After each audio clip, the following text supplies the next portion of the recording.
오늘 여러분하고 나눌 말씀은 히브리서 10장입니다. 히브리서 10장 7절에 히브리서 10장 7절을 오늘 본문으로 여러분과 나누겠습니다.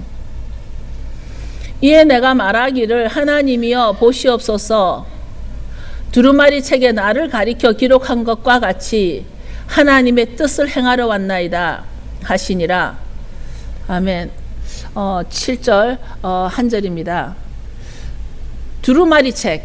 지금 예수님께서 말씀하시면서 예수님 하나님 앞에 두루마리 책 성경이죠. 그러니까 특별히 성경 중에서도 두루마리니까 모세오경 토라가 되겠죠. 그 두루마리 책에 누구를 가리켜 기록한 거라냐면은 나를 가리켜 예수님을 가리켜서 예수님을 가리켜서 기록된 것과 같이 하나님의 뜻을 행하려 왔다고 했습니다. 이 성경 모두가 예수님을 가리켜 말씀하셨는데 그 예수님은 하나님의 뜻을 전하러 왔다라고 오늘 히브리서에 말씀을 하고 있는 것이죠. 그렇다면 이제 절기를 앞두고 당연히 이제 절기 설교를 해야 되는데 왜 이 말씀을 나눌까? 저도 이렇게 설교 준비가 이번에 참 쉽지가 않았습니다. 다른 때보다도 조금 그렇다고 특별히 좋은 설교가 아니라 그냥 제 개인적으로 설교를 잡기가 참 힘들었었습니다. 그러니까 가을 절기가 시작되고서부터 제 주위에 많은 사람들이 한국이나 미국에서나 또 일본에서나 많은 사람들이 지금 이스라엘을 간다는 연락이 오고 있습니다. 이미 이스라엘을 간 사람들이 많이 있습니다. 나팔절 절기 때문에 가서 뭐 한 달 동안 있다 올 거라고 하기도 하고, 또 일본의 어느 교회는 아예 교인 전체가 한 70명이 이스라엘을 가가지고 교회가 텅텅 비었다는 얘기도 들었습니다. 많은 사람들이 지금 이스라엘이 열려서 이스라엘을 품는다 그러고 이스라엘이 열렸다 그러고 그래서 이스라엘을 많이 갔다 오죠. 너무나 좋은 소식은 이스라엘을 교회로 대체하지 않고 이스라엘을 믿는 것은 참으로 좋은 일이고 또 이스라엘 가는 것도 참으로 좋은 일인 것 같습니다. 개인적으로 저는 한 번도 가보질 않았지만 이스라엘을 간다고 하는 것은 참 좋은 일 같은데 지금 제 주위에도 많은 분들이 이스라엘을 품고 있다 하고 이스라엘에 대해서 많이 가리키는데 이스라엘에서 넘어가지를 못하면 거기에서 이제 문제가 또 발생하게 되는 것이죠. 만약에 우리가 이스라엘에서 스탁돼 있다면 이스라엘에서 더 다음 단계로 넘어가지를 못한다면 우리는 이스라엘은 또 다른 대체 신학을 부를 수 있는 위험을 가지고 있습니다. 왜냐하면 이스라엘이 목적이 아니라는 것이죠. 이스라엘이 목적이 아니라 그 다음 단계가 뭐냐면은 이스라엘 향한 아버지 뜻으로 올라가야 되는 것이죠. 우리가 하나님이 이스라엘 백성들에게 아버지의 뜻을 다 전달해줬고 그 말씀을 처음 받은 민족으로서 이스라엘 사람들이 그 아버지의 뜻을 행하고 있는 그 이스라엘에 가서 그 아버지의 그 뜻을 우리도 받아와서 그 아버지의 뜻을 행함까지 넘어가야 된다는 것이죠. 우리가 이스라엘을 품는다고 하면서 이스라엘을 에서 그냥 멈춰버리고 이스라엘 갔다 오는 걸로 멈춰버리고 이스라엘에서 넘어가지 못한다라면 우리는 이것이 심각한 문제라 생각합니다. 어느 나라건 어느 사람이건 이스라엘에게 향하신 하나님의 그 뜻을 우리도 이제 행하며 지켜야 되는데 이스라엘을 품는다는 것으로 멈추면 이것은 우리가 또 오류를 범할 수 있는 위험성을 가지고 있습니다. 마지막 때 그 용이 요한계시록에 보면 용이 마지막에 하나님의 계명을 지키며 예수의 증거를 가진 자들과 더불어 싸우려고 바다 모래 위에 서 있더라. 요한계시록 12장 17절입니다. 요한계시록 12장 17절에 보면 이 용이 여자와 싸우려고 하다가 이기지를 못하고 분을 품고 돌아가서는 이제 누구와 최종적으로 마지막으로 싸우려고 준비를 하냐면 하나님의 계명을 지키고 예수의 증거를 가진 자와 싸우려고 바다 모래 위에 서 있더라 그랬습니다. 그러나 성경에서는 그 싸움에서도 용이 이긴다라는 싸움은 이긴다는 건 없습니다. 그러나 용이 짐승에게 고난을 준다라는 말은 있습니다.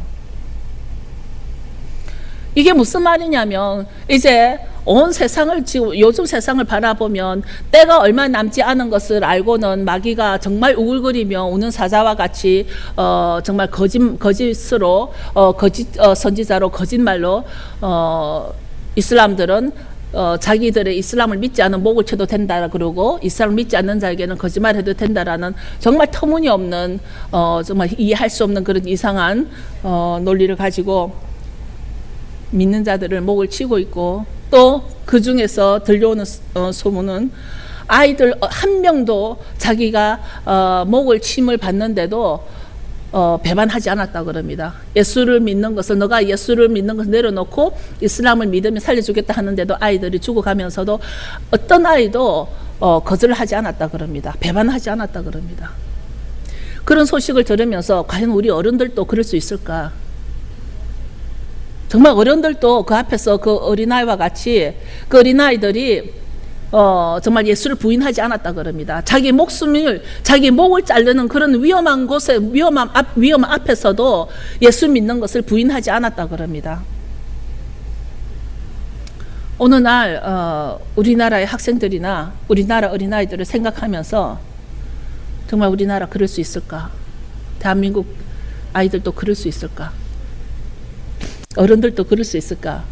그 일이 우리와 멀지 않다라고 생각을 하면서 더욱더 정말 우리가 예수를 부인하면 살려준다라는 그 위험 앞에서 예수를 부인하지 않고서도 내 목을 내어놓을 수 있는 그런 믿음이 있을까? 그런 생각을 하게 됩니다. 특히나 마지막 때 마귀는 하나님의 계명을 지키고 예수의 증거를 가진 자와는 정말 대적을 하려고 바다 모래 위에 서 있다라는 이 말씀을 보면서 그 옛뱀, 그 용이 가장 싫어하는 자가 이제는 더 이상 에덴 동산에서 같이 했던 그런 속지 않고, 에덴 동산에서 그 속삭였던 말에 속지 않고 하나님의 계명을 지키고 예수의 증거를 가진 자들을 대적하려고 바다 모래 위에 서 있다고 하는데, 결국 사단이 가장 무서워하고 두려워하는 상대는 하나님이죠. 가장 무서워하는 건 하나님이죠. 그런데 그러다 보니까 사단이 하나님 다음으로 무서워하고 두려워한 존재가 바로 하나님의 계명을 지키고 예수 그리스도의 증거를 가진 자라는 거예요. 사단이 가장 두려워하는 자, 무서운 자. 그렇기 때문에 마지막 때 그 용이 이제 그 예수의 계명을 지키는 자들과 대적하기 위해서 싸우는 과정인 거죠. 아마 지금이 그럴 때가 아닌가 하는 생각이 듭니다. 지금 모슬렘들은 유대인들과 크리스찬들을 죽이기 위해서 그 배후 세력에는 캐톨릭이 있다라는 것을 아는 사람들은 다 알고 있는 일이죠. 이제 그 옛날 그 동산 중앙에 어떤 두 나무가 있었는데, 동산 중앙에 그 두 나무 그늘 아래서 아주 속삭이면서 꼬셔대던 그 일을 행할 수 없는 자, 아무리 꼬셔도 넘어가지 않는 자. 지금도 사단은 그 동산 중앙에 그 두 그루의 나무, 생명나무와 선악을 알게 하는 그 나무, 그 그늘 아래서 지금도 사람들에게 꼬셔댑니다. 율법은 지나갔다. 하나님 토라는 폐해졌다. 절기는 유대인 것이다. 아주 교묘한 말씀으로 아직도 많이 꼬셔대는 거죠. 꼬셔대는데 이 꼬심에 넘어가지 않는 하나님의 계명을 지키고 예수의 증거를 가진 자. 만약에 오늘 이 요한계시록에서 하나님의 계명을 지키는 자에서 끝나버렸다면은 오늘날 많은 문제가 생기겠죠, 교회 안에서. 그러나 성경에서는 오직 예수의 믿음만으로도 점을 찍지 않았습니다. 우리는 오직 예수의 믿음, 예수만 다다 예수의 믿음으로 하지만 오늘날 요한계시록에 보면은 최종적으로 설명을 할 때 하나님의 계명을 지키는 자와 예수의 증거를 가진 자로 이 두 그룹이 나옵니다. 마귀는 이 두 그룹을 아주 싫어하기 때문에 마지막 때까지 지금 이 두 그룹을 대적하고자 할 것입니다. 그러나 한쪽에서는 지금도 그 에덴 동산의 그 두 그루의 그 두 나무의 그늘 아래서 아주 시원하게 속삭이듯이 그 꼬임을 당해서 진리를 비틀어버리고 말씀을 버리고 또는 말씀을 쪼개버리고 율법이라는 번역으로 된 말씀을 폐해졌다라거나 또는 지킬 필요가 없다라고 아직도 동산의 그 두 나무 그늘을 추억하며 회상하는 자들이 있다라는 것입니다. 사단은 그들을 두려워하지 않습니다. 그 나무 아래서 그늘 아래서 꼬임을 당해서 말씀이 폐해졌다고 하여서 오직 예수의 믿음만 가지고 말하는 자를 사단은 두려워하지 않습니다. 어떤 이는 그 그늘 아래서 그 두 나무의 동산 중앙의 그 두 나무의 그늘 아래서 어떤 이들은 성경을 문학적으로 풀고 어떤 이는 성경을 학문적으로 풀고 어떤 이는 번역할 때 고의적으로 다르게 번역함으로써 말씀의 본래의 뜻을 다 비틀어 놓고서 하나님과 상관없는 일에 열심으로 일평생 마치게 버리게 하는 것이 사단의 전략이기도 합니다. 하나님과는 상관없는 것으로 일평생 교회의 충성으로 또는 자기의 체면으로 또는 자기의 명예로 세월을 허비하게 만들어 버리는 것이 사단의 계략일 수도 있습니다. 성경에서는 누구를 보고 성도라고 할까요? 근데 지금 요한계시록에 보면 성도라는 말이 나오는데 교회를 다니는 자는 뭐라고 부르죠? 교인이라 부릅니다. 그러면 성도는 하나님의 도를 따르는 자를 성도라 그러는데 그럼 과연 누가 성도인가? 누가 성도인가? 성도는 하나님의 계명과 예수에 대한 믿음을 지키는 자를 보고 성도라고 한다라는 말씀을 요한계시록 14장 12절에 있습니다. 여러분 책을 한번 다 펴보실까요? 요한계시록 14장 12절을 여러분이 한번 읽어주시면 좋겠습니다. 여러분들이 요한계시록 14장 12절 같은 목소리로 읽겠습니다. 시작. 성도들의 내가 여기 있나니 저희는 하나님의 계명과 예수 믿음을 지키는 자니라. 성경에는 분명히 성도가 누구냐 그러면 여기에서 하나님의 계명과 예수 믿음을 지키는 자, 이 두 가지가 꼭 따라와야 된다라는 것입니다. 그 인내를 가지고 여기서 하나님의 계명을 잘 지키는 자들이라 함은 누군가요? 우리가 이제 점점점 우리의 정체성, 점점점 저와 여러분, 적어도 한세사랑 교회 다니는 저와 여러분, 적어도 예슈아 하우스에서 샤bat 예배를 드리고 있는 저와 여러분들의 정체성이 우리는 어떤 자들인가 마지막 때 이것을 명백하게 기억하셔서 이제는 신앙생활을 할 때 좀 더 확신감을 가지고 당당하고 담대하게 생활해야 할 것 같습니다. 여기서 하나님의 계명을 잘 지키는 자들이라 하면 여러분 우선 그 first impression이 누구로 떠오릅니까? 유대인들이죠. 유대인들이 말하면 하나님의 계명을 잘 지키는 자들이에요. 그러면 예수님에 대한 믿음 하면 또 누구를 떠올립니까? 아주 오직 예수님의 믿음밖에 없다. 오직 예수의 믿음이다. 그런 말을 누가 잘합니까? 크리스찬들이죠. 크리스찬들. 그래서 예수에 대한 믿음 하면 크리스찬들이라는 것이죠. 그런데 성경에서는 마지막 때 뭐라고 지금 설명을 하냐면 인내를 가지고 지켜온 성도들은 누구라고 하냐면 하나님의 계명을 지키는 자와 예수의 믿음을 가진 자. 이게 제 말이 아니잖아요. 성경에 그렇게 돼 있잖아요. 하나님의 계명을 지키고 예수의 믿음을 가진 자. 오늘날 교회에서 왜 이 부분을 안 가르치는지 저는 그것이 참 궁금했습니다.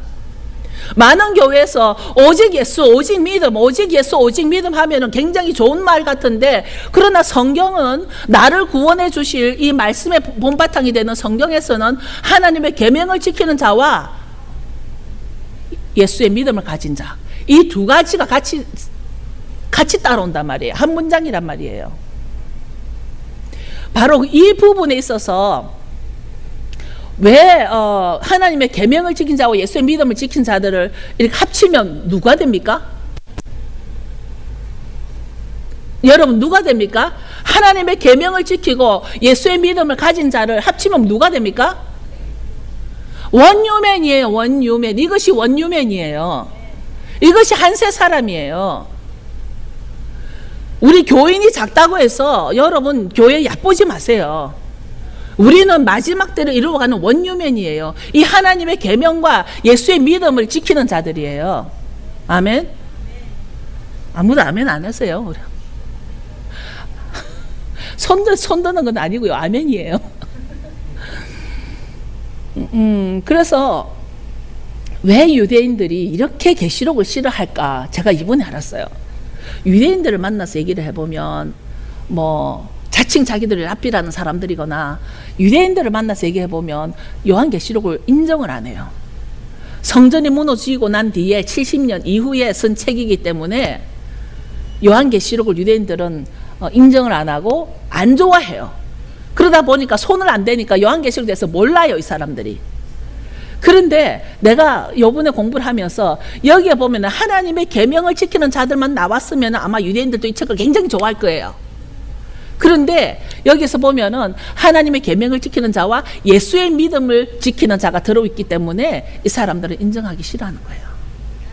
자기들이 인정을 하든 안 하든 상관없이 말씀에는 분명히 이 원유맨의 띠오리가 여기에 들어와 있는 거예요. 그러면 왜 크리스찬들은 유대인들이 이 요한계시록을 싫어하듯이 왜 크리스찬들은 그런 모세오경을 그렇게 싫어할까? 우리는 오직 예수의 믿음 하면은 모세오경 하면은 전부 다 뭐 요단강 이전에 갔던 얘기 아닌가라고 생각합니다. 우리가 홍해를 건너기 이전의 얘기 아닌가? 아니면 요단강 건너기 이전의 얘기 아닌가?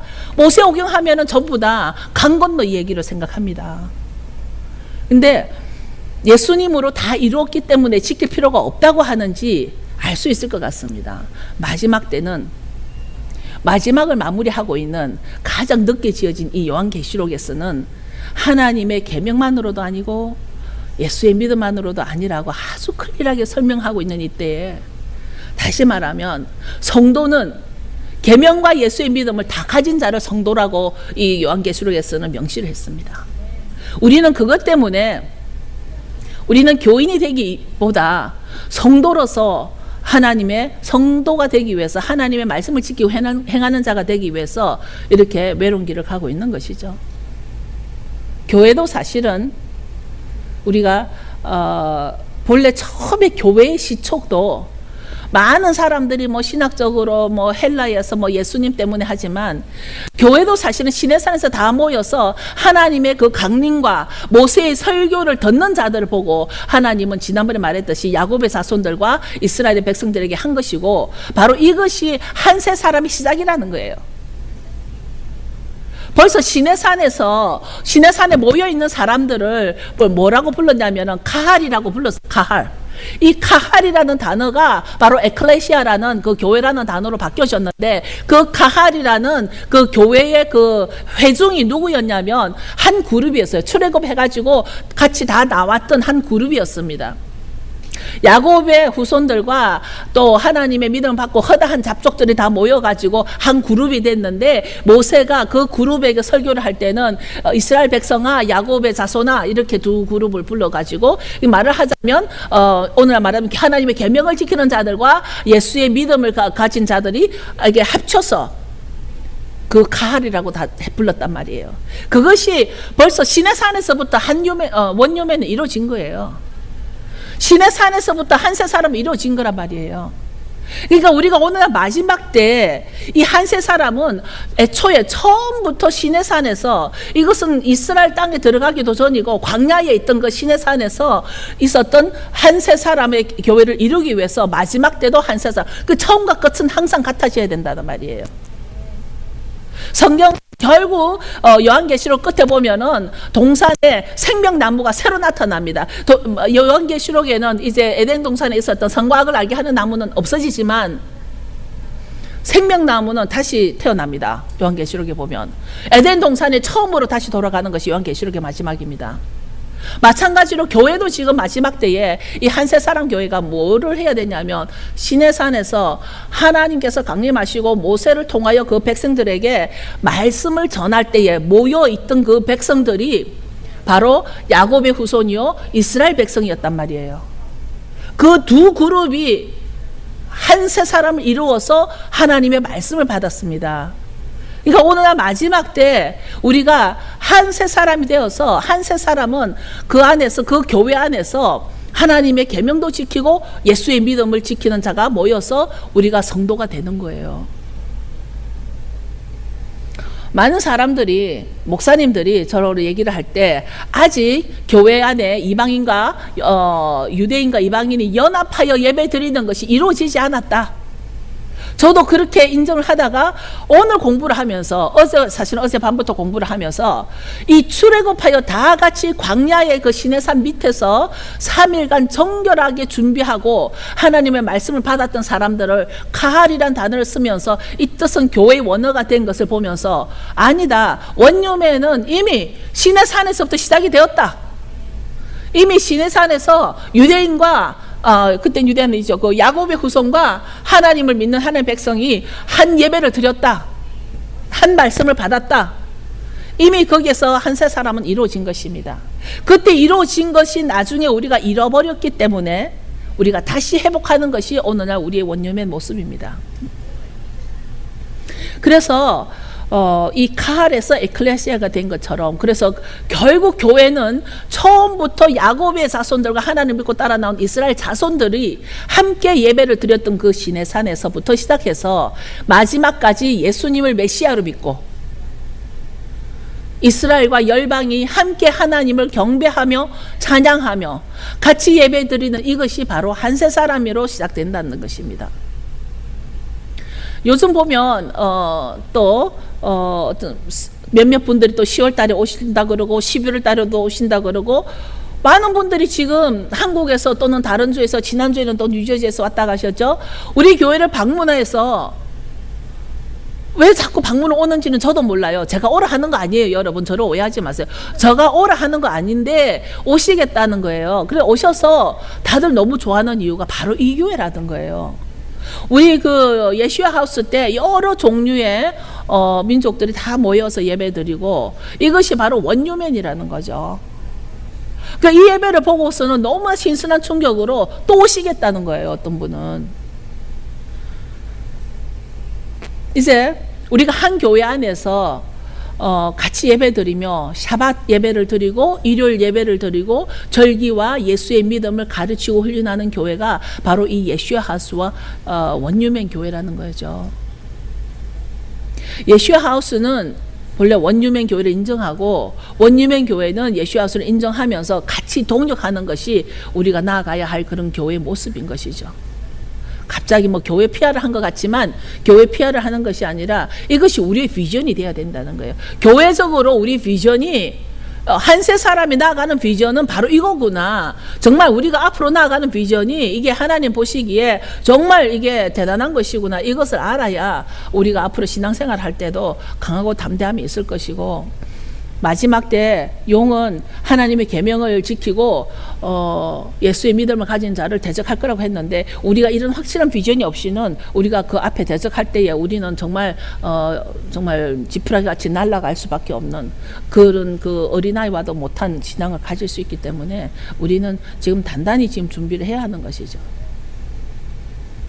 이제 우리가 마지막 때 세워져야 할 어떤 교회의 모습이고, 이것이 또 아버지의 뜻인 것은 오늘날 계시록 14장에서 말을 잘 해주고 있는 것인데, 그러면 또 요한계시록 말고 성도를 또 누구를 보고 성도라고 할까? 누구를 보고 성도를 할까요? 그 성도를 할까 하냐면, 마태복음 25장 1절에 보면 여러분이 다 아는 이야기가 나옵니다. 열 처녀 얘기가 나옵니다. 그 열 처녀를 다섯 처녀 나눠 놨습니다. 거기서 두 그룹을 또 나눠 놨는데, 성경을 보면 항상 이 두 그룹이 나오죠. 이 두 그룹이 나오는데, 한 그룹은 누구냐면 그릇을 기름에 담아 등과 함께 가져간 처녀를 슬기로운 처녀라 그랬습니다. 기름을 그릇에 담아 등과 함께 가져간 자, 그런 자를 슬기로운 처녀라 그랬습니다. 또 한 처녀가 있는데 누구냐면은 미련한 처녀는 등은 가지고 기름을 가지지 않았던 거죠. 그냥 등에 담겨 있는 기름만 가지고 있는 것이죠. 그러니까 등은 가졌는데 그 기름 그릇은 없는 처녀를 성경에서는 오늘 어리석은 처녀라 그랬습니다. 누구나 다 아는 이야기이기 때문에 뭐 이 이야기에 구태여 더 들어가려고는 하지 않겠습니다. 오늘은 딱 한 가지만 말하면, 한 그룹은 그릇에 기름을 담아 등과 함께 가지고 있고, 한 그룹은 등만 가지고 그 그릇이 없은 것이죠. 기름이 없었던 것이죠. 둘 다 가지고 있는 자를 슬기로운 처녀라 그러고 하나만 가진 자를 어리석은 처녀라 그랬습니다. 많은 사람들이 그 기름은 뭐를 뜻하나요? 등은 뭐를 뜻하나요? 지금 그것이 중요한 것이 아니라 한 슬기로운 처녀는 이 등과 기름 그릇을 가진 두 개를 다 가진 자. 그런데 성경에서는 이 등만 가진 자를 분명히 어리석은 처녀라 그랬습니다. 마찬가지로 오늘 요한계시록에 설명하는 것과 같이 요한계시록에서 성도는 하나님의 계명을 지키고 예수의 믿음을 가진 자, 이 두 가지를 가지고 있는 자를 보고 성도라 그랬습니다. 오늘 또 마태복음에서는 이 그 등과 기름 그릇을 가진 이 두 개를 가진 자 보고 슬기로운 처녀라 했습니다. 하나만 가진 자 보고는 어리석다 그랬어요. 어리석은 처녀라 그랬어요. 왜냐하면 왜 어리석은 처녀라 했냐면 다 같이 사고 다 같이 준비하고 있다가 막상 신랑이 오니까 기름이 없어서 불을 밝힐 수가 없으니까 이제 주님 왔을 때 이 기름 그릇을 가진 자만 들어가고 혼인잔치에 들어가고 이 다섯 처녀는 혼인잔치에 못 들어갔어요. 등이 중요한 것이 아니라 기름이 중요한 것이 아니라 우리의 최종적 목적은 그 혼인잔치 안에 들어가는 것이에요. 많은 사람들이 우리 최종적인 목적이 혼인잔치 안에 들어가는 것인데 그 최종적인 목적을 놓쳐버리고 이 등을 가지고 시비한단 말이에요. 이 기름을 가지고 시비를 한단 말이에요. 지금 많은 사람들이 이 등이 무엇인가 이 그 기름이 무엇인가를 가지고 시비를 하다가 다 놓쳐버려. 혼인잔치 못 들어가. 때가 되면 하나님 때는 주님 오셔서 그 문이 닫혀버리면 아무도 열 자가 없다 그랬어요. 주님이 열면 열리고 주님이 닫으면 아무도 닫을 자가 없다 그랬어요. 우리는 자꾸만 우리의 최종적인 그 포커스를 놓쳐버리고 내가 뭐를 가지고 있느냐 이것이 무엇인가에 따라서 우리는 시간 소비를 다 한단 말이에요. 많은 사람들이 시간을 소비하고 있어요. 시간을. 너무너무 시간이 아까운데 지금 마지막 때 내 체면 지키기에 시간을 다 소비해 그냥.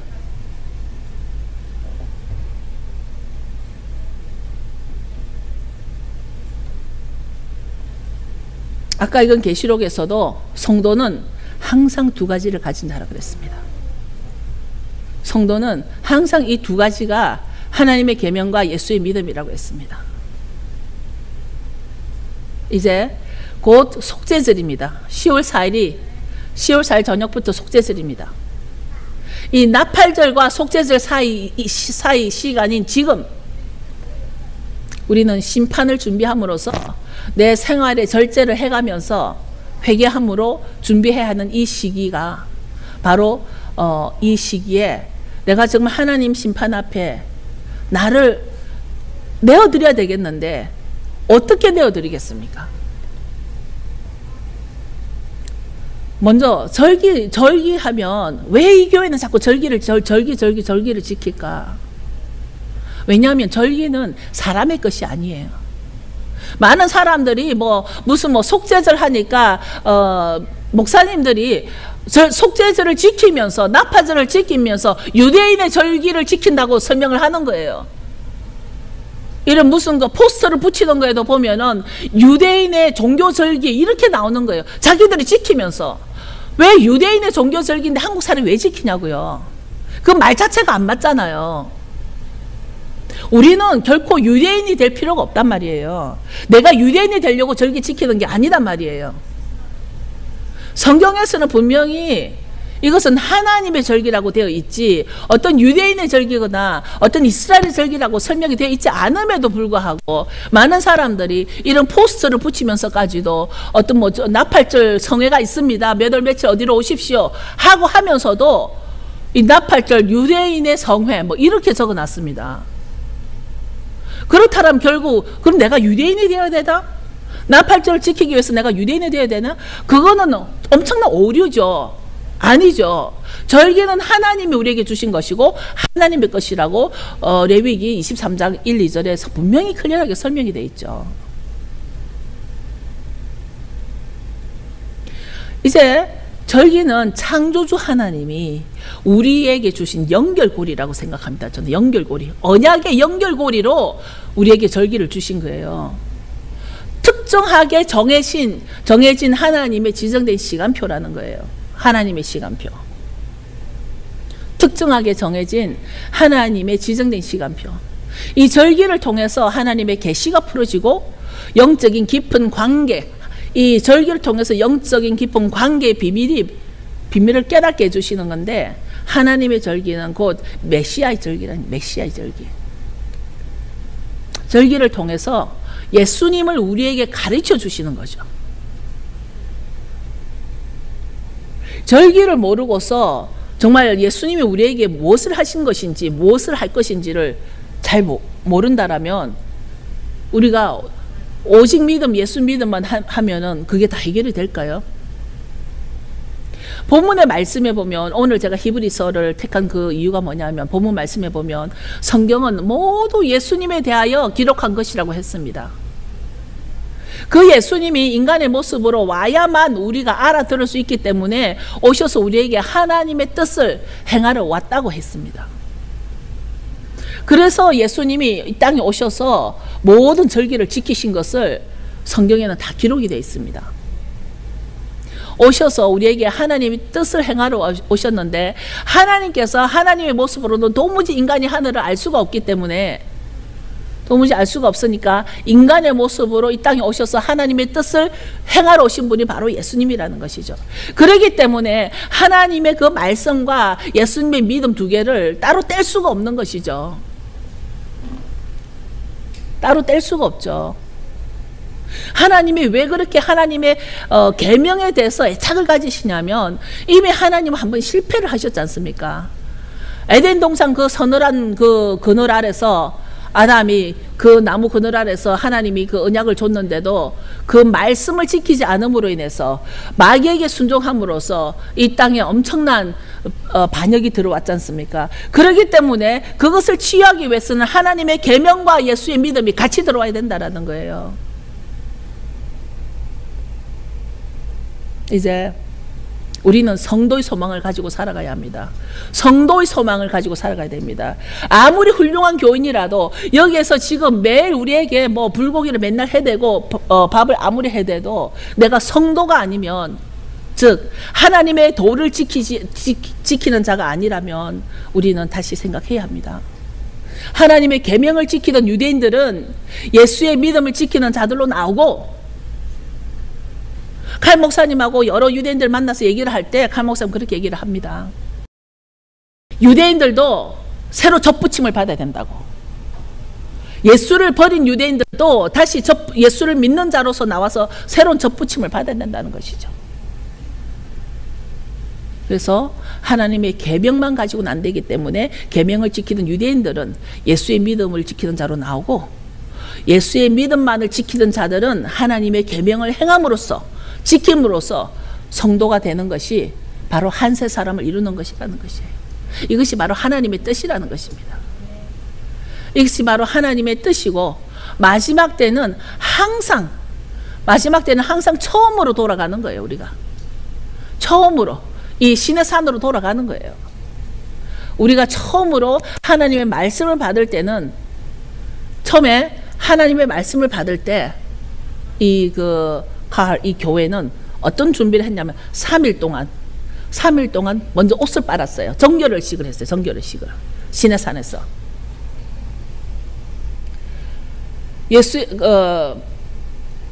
정결을식을 했고, 우리 그 경계 안에서 옷을 빨아서 성결케 했고, 그래서 유대인들은 시나고그에 가면 속죄 쓸 때는 무슨 옷을 입냐면 흰 옷을 입어요. 유대인들은 여기 바로카시메만 가더라도 속죄절 날은 전부 다 흰 옷을 입습니다. 제가 몇 년 전에 처음 속죄절 때 갔을 때, 저는 한국 생각으로 속죄절 때 내가 죄가 많아서 심판을 받아야 되기 때문에 아래위로 까만 옷을 입고 갔어요. 근데 나만 까면서 전부 다 하얀 옷 입었어요. 속죄절 때는 다들 이미 예표적으로 내가 내 죄가 다 사해지심을 받았다는 뜻으로 옷을 다 빨았기 때문에 흰 옷을 입고 갑니다. 그래서 이제 우리가 하나님의 말씀을 받을 때도 시내산에서 3일 동안 우리는 정결케 하고 옷을 빨물어서 성결케 하고 내 경계를 벗어나지를 못하겠습니다.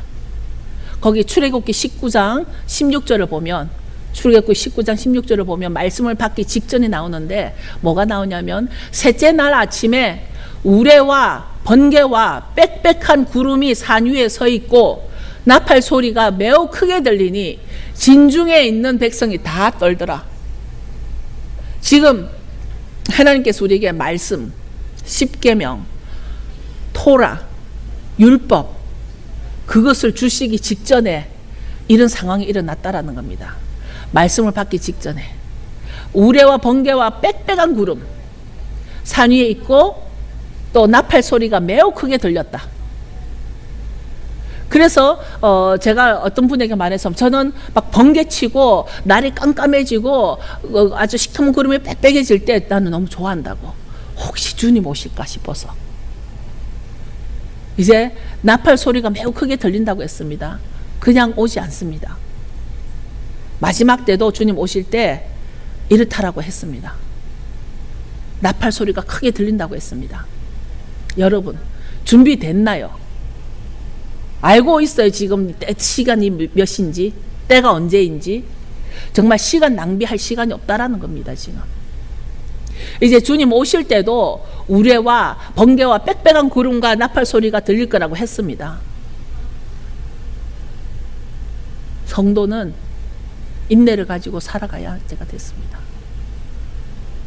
우리는 이제 마지막 우리에게 남아있는 마지막 그 인내, 그 마지막 그 인내를 가지고 준비를 해야 하는 것입니다. 성도로서.